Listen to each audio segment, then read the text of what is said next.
Olá! Hoje a gente mergulha num tema, olha, fundamental.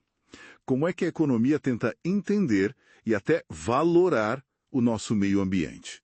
Temos aqui um material bem variado, viu? Sim, desde ferramentas mais teóricas, tipo o teorema do envelope, até estudos empíricos, né, sobre crescimento, poluição e manuais práticos de valoração. Exato. E a ideia aqui, nessa nossa análise, é tentar desvendar um pouco essas abordagens da economia para lidar com questões ambientais que são bem complexas. Como as tais externalidades, né? Aqueles custos que ninguém paga diretamente. E também como tomar decisões sobre conservar ou não. No fundo, como a economia pode ou tenta ajudar na gestão ambiental. Isso. E um ponto que aparece bastante, por exemplo, no material do Ceroa da Mota, é justamente esse problema das externalidades ambientais. Sabe, aquela poluição do rio que a fábrica causa, mas o custo vai para a sociedade. Como é que a economia encara isso? Então, uma ferramenta matemática que ajuda a analisar os efeitos de mudanças, como uma nova política ambiental, é o tal do teorema do envelope. Teorema do envelope. Sou complexo. É um pouco, mas a ideia básica é útil.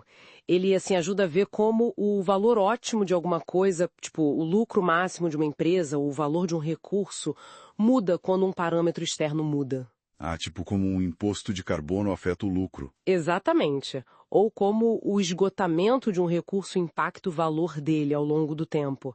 É, digamos, um atalho para calcular essa sensibilidade, essa resposta econômica a mudanças, sem ter que refazer todas as contas do zero. Bem útil para análise de sensibilidade. Entendi. É uma ferramenta analítica, então. Mas e aquele desafio maior de colocar valor em coisas que não têm preço? Ar puro, biodiversidade. O Serol da Mota fala bastante disso, né? Sim, e isso é crucial. Para tomar decisões, por exemplo, sobre onde investir em conservação, usando análise de custo-benefício, a gente precisa ter pelo menos uma ideia do valor econômico daquilo que está sendo protegido. Certo. E aí as fontes detalham diferentes tipos de valor. Tem o valor de uso direto, que é o mais óbvio. Madeira, turismo, pesca. Coisas tangíveis. Isso. Depois, o valor de uso indireto. São os serviços do ecossistema, né? Proteção da água, controle de erosão, coisas que a natureza faz de graça. Aham. Aí vem o valor de opção, guardar algo para um possível uso futuro. Pensa em plantas que podem ter curas desconhecidas. Interessante. E talvez o mais abstrato, o valor de existência. É o valor que as pessoas dão a algo só por existir. Tipo, preservar baleias, mesmo que a gente nunca vá vê-las. Tem o valor ético, cultural aí. Faz sentido. Mas como é que se tenta medir isso tudo? Na prática. Olha, existem vários métodos. Um grupo são os métodos da função de produção.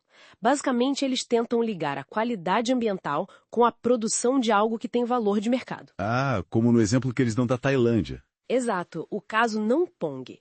A erosão do solo, que é a degradação ambiental, diminuiu a capacidade do reservatório de gerar energia e irrigar, ou seja, uma perda econômica direta. Entendi. Ou aquele do lagarto nas Antilhas, que a perda dele aumentou o custo com pesticida. Isso mesmo. Você liga a perda ambiental a um custo ou perda de produção mensurável. Ok, para esses casos de uso parece mais direto. Mas e para aqueles valores mais subjetivos, como o de existência? Como se mede o valor de saber que a baleia existe? Pois é, aí a coisa complica. Entra um método de valoração contingente, o MVC. A ideia é criar um mercado hipotético. Como assim hipotético? Você pergunta diretamente para as pessoas quanto elas estariam dispostas a pagar a famosa DAP por uma melhoria ambiental, ou quanto elas aceitariam receber, a DA, para compensar uma perda. Ah, tá. Tipo, perguntar quanto alguém pagaria para proteger uma área do Pantanal. Exatamente. Foi usado para tentar estimar valor de recreação em parques na Tailândia ou valor de existência de florestas em Madagascar, no Pantanal, em Kakadu, na Austrália. Parece uma abordagem interessante, perguntar direto. Mas imagino que tenha problemas, né? As pessoas dizem a verdade? A forma da pergunta não influencia? Totalmente. Esse é o grande desafio do MVC. Existe o viés estratégico, a pessoa pode inflar ou diminuir o valor por algum motivo, e tem o viés do veículo de pagamento. Veículo de pagamento. Uma das fontes sobre o Pantanal mostra bem isso. Dependendo de como a pergunta era feita, se davam opções de valor, ou se era uma pergunta aberta, os resultados da disposição a pagar variavam muito. Nossa, então é uma ferramenta, digamos, delicada. É útil, especialmente para esses valores de não uso, mas tem que ser usada com muita cautela e interpretar os resultados sabendo dessas limitações. Entendi. Bom, então, valorar a natureza é complexo. Mas e a relação mais geral entre a economia crescendo e o impacto no ambiente? Uma das fontes, a do Biagi, olhou para a curva ambiental de Kuznets para o CO2. Ah, sim, a CAC. Aquela ideia famosa de que, conforme um país enriquece, a poluição primeiro piora, mas depois de um certo ponto começa a melhorar. Tipo um U invertido. É essa a ideia geral, né? Mas o que o estudo achou para o CO2? Então, o estudo do Biagi, usando dados de 37 países bem diferentes, achou uma coisa mais complicada. Uma relação em forma de N. Um N? Como assim? Quer dizer, que a poluição pode voltar a piorar depois de melhorar? Exatamente. A poluição por CO2 diminuiria em níveis de renda médios, mas poderia voltar a crescer em níveis de renda muito altos. E o mais interessante, talvez... O quê? O PIB per capita não foi a variável com maior impacto nas emissões de CO2 per capita nesse estudo. Ué, mas a curva não relaciona justamente renda e poluição? Sim, mas o estudo indicou que fatores como o consumo de energia per capita, principalmente de combustíveis fósseis, e a proporção de área florestal tiveram um impacto bem mais significativo. Ah, então não é só ficar mais rico que resolve. Pelo visto, não automaticamente para o CO2. A estrutura da economia, de onde vem a energia, como se usa a terra, pareceu ser muito mais determinante do que só o nível de renda. Isso desafia aquela ideia mais otimista de que o crescimento por si só limpa o ambiente. Muito interessante essa nuance. Bom, então, tentando juntar as peças aqui.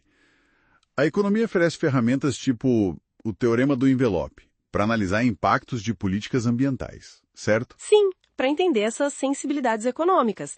E também se esforça para valorar recursos ambientais, mesmo sem mercado, para ajudar na tomada de decisão, como nas análises de custo-benefício. Usando métodos como o da função de produção ou a valoração contingente? Isso, mesmo sabendo que esses métodos têm suas limitações e desafios, principalmente o MVC. E, por fim, essa relação entre crescimento e ambiente, pelo menos para o CO2, não é tão simples. Não parece ter uma melhoria automática garantida só com o aumento da renda. Exato.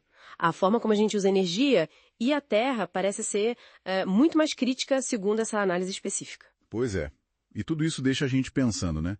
Se é tão difícil colocar um valor completo na natureza e a pressão por resultados de curto prazo é tão grande, como é que as decisões econômicas podem, de fato, incorporar melhor a sustentabilidade ao longo prazo, de um jeito mais integral? É a grande questão, né? Fica aí para a gente continuar refletindo e buscando caminhos.